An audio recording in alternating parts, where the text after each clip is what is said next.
Cabo Verde ഇന്നലെ വരെ നമുക്ക് കേൾവി പോലുമില്ലാത്ത ഒരു കൊച്ചു രാജ്യം. പക്ഷേ 2026 ലോകകപ്പ് ഫുട്ബോളിൽ അവർ ഒരു ചരിത്രം കുറിക്കുകയാണ്. ഫുട്ബോളിൽ ചില മത്സരങ്ങൾ സ്കോർ ലൈനുകൾ കൊണ്ടല്ല ഓർമ്മിക്കപ്പെടുന്നത്, മറിച്ച് പോരാട്ടത്തിലെ തീക്ഷ്ണത കൊണ്ടാണ്. ലോകകപ്പ് പ്രീ ക്വാർട്ടർ മത്സരത്തിൽ ലോക ചാമ്പ്യന്മാരായ അർജന്റീനയ്ക്ക് മുന്നിൽ മത്സരിക്കുന്നത് കേവലം ചെറിയ രാജ്യമായ കാബോ വെർദെ. ജനസംഖ്യ കേവലം ലക്ഷങ്ങൾ മാത്രം. ലോക ചാമ്പ്യന്മാരായ അർജന്റീനയുമായി താരതമ്യം ചെയ്യുമ്പോൾ വളരെ കുഞ്ഞു രാജ്യം. മറുവശത്ത് ലോകത്തിലെ ഏറ്റവും ശക്തമായ ടീമുകളിലൊന്ന് അർജന്റീന.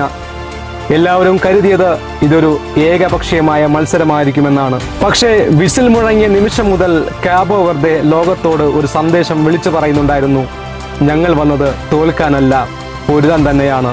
ആ പോരാട്ടത്തിന്റെ ഹൃദയമായിരുന്നു കാബോ വെർദെയുടെ ഗോൾ കീപ്പർ വോഷീഞ്ഞോ. അർജന്റീനയുടെ തുടർച്ചയായ ആക്രമണങ്ങൾ, ഒന്നിനു പിറകെ ഒന്നായി വന്ന ഷോട്ടുകൾ, പക്ഷേ എല്ലാം മതിൽ പോലെ തടഞ്ഞു നിർത്തിയത് കാബ് വെർദെയുടെ 40-കാരനായ ഗോൾ കീപ്പർ വോഷീഞ്ഞോയായിരുന്നു. അദ്ദേഹത്തിന്റെ അസാധാരണമായ സേവുകൾ ആ സ്റ്റേഡിയത്തെയും ഫുട്ബോൾ കായിക പ്രേമികളെയും വല്ലാതെ വിസ്മയിപ്പിച്ചു.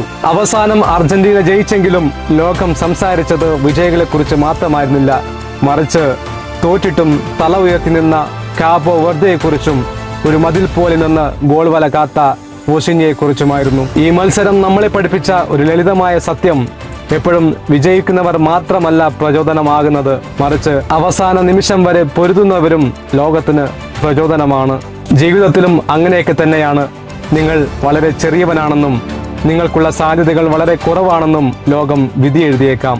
പക്ഷെ നിങ്ങൾ ധൈര്യത്തോടെ പോരാടിയാൽ ഫലം എന്തായാലും ലോകം നിങ്ങളുടെ പരിശ്രമത്തെ ആദരിക്കും. ഒരു കാര്യം ഓർക്കുക: വിജയം നിങ്ങളെ പ്രശസ്തനാക്കിയേക്കാം, പക്ഷേ പോരാട്ടമാണ് നിങ്ങളെ മറക്കാനാവാത്തവനാക്കുന്നത്.